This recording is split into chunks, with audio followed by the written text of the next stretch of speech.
waan haalaan nama sodaachisu tokkootu si dura jira. Ati garuu waan waa arku jirtu si fakkaachuutti hin jiru. Doktoroonni nama dhugumaa wanni akkanaa mudattee galmeessanii jiran. All right, here's our video today. The woman. Intala wanni sodaa jedhamu sammuu isii keessaa fuudhame maqaan isii SM jedhamee galmaa'ee jira. Sammuun isii taaddaati.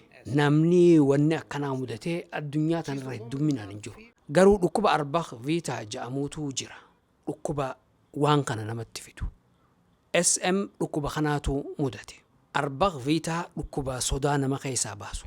Sodaa waan jedhamu sammuu namaa keessaa baaseeti. Namni waanuma takkallee akkan sodaanne godha. Wanni waan kana namatti fidu sammuu keessaa waan miidhameetu jira. SM sammuu isii keessaa waan miidhameetu jira. Amigdaalaa waan jedhamutu jira sammuu namaa keessa. Amigdaalaan sammuu namaa keessaa bakka namni akka sodaatu gootu.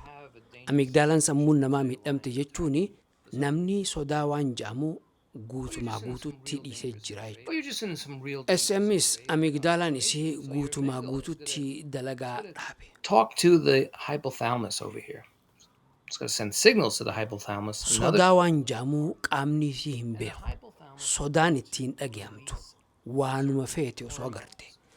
Saayintistoonnis waan nama sodaachisu waan adda addaa dura qabaniiti. Sodaa waan jedhamu irraa dhabu. And of course, we call it adrenaline, but it also goes by epinephrine. Most medical researchers will say epinephrine. So you can say epinephrine if you want.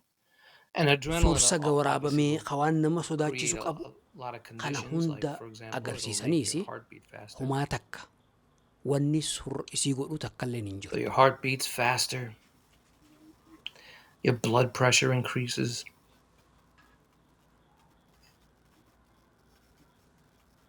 There's more. Waan saayintistoonni qorannoof godhan qofaa miti. Bakka gaaga'amni hedduun jiru qaamaan dhaqxee jirti. And all this gives you a Balaa sense hedduu keessa seentee of jirti. alertness, right?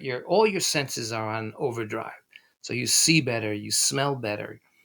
That's what happens with adrenaline or epinephrine.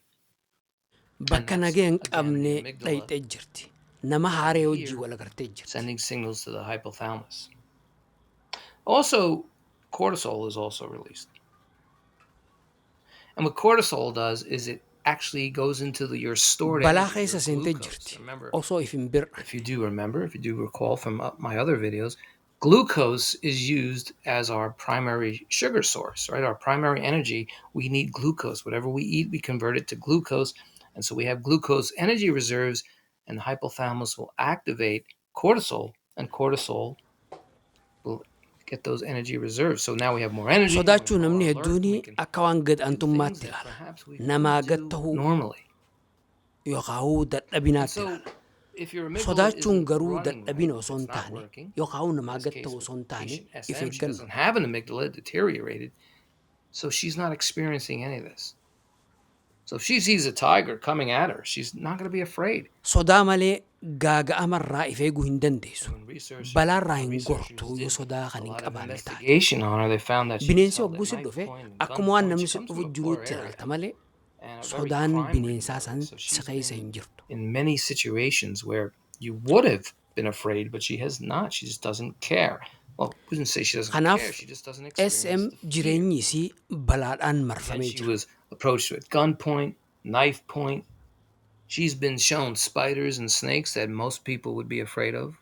or Dhugaa even lafarra shrink jirtu away yoo from. laalle sodaa namni ni Doesn't show jibba. any signs of Garuu urgency, deebitee no tanummaan nama desperation, eeguus no sodaa sweating. sani. Namni she sodaa has hin qabu emotions, jechuun You know, if hin let's not eeguu confuse jechuu the fact if eeguu hin she doesn't danda'u have jechuudha. fear, but she does have emotions. In fact, she does have a normal IQ.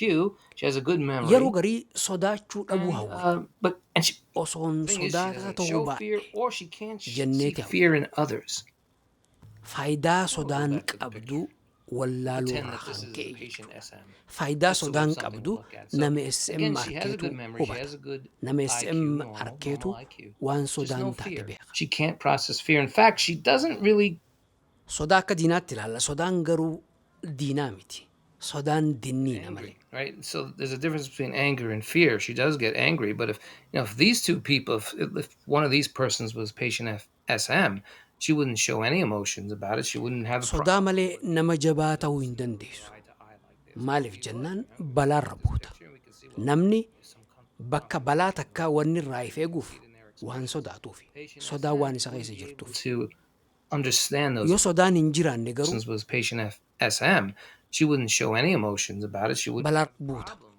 Ijoolleen xixiqqoon wanni waan hunda tuquudhaaf deemtuu fi sodaa waan hin beekneef osoo sodaan isii keessa jiraattee ijoolleen ifeeyti. Kanaafuu sodaachuun if eeggachuudha malee namaa gad ta'u miti. Gad aantummaa miti. ghost stories and horror stories. It has no effect on patient SM. Now, again, she is friendly. She's very outgoing. She may Ati sodaataa ta'uun namaa gad ta'uu si fakkaata moo can't process if the eeguudha. emotions of fear, even though she can be angry. So her amygdala, remember we showed you that a little tiny amygdala in your brain, is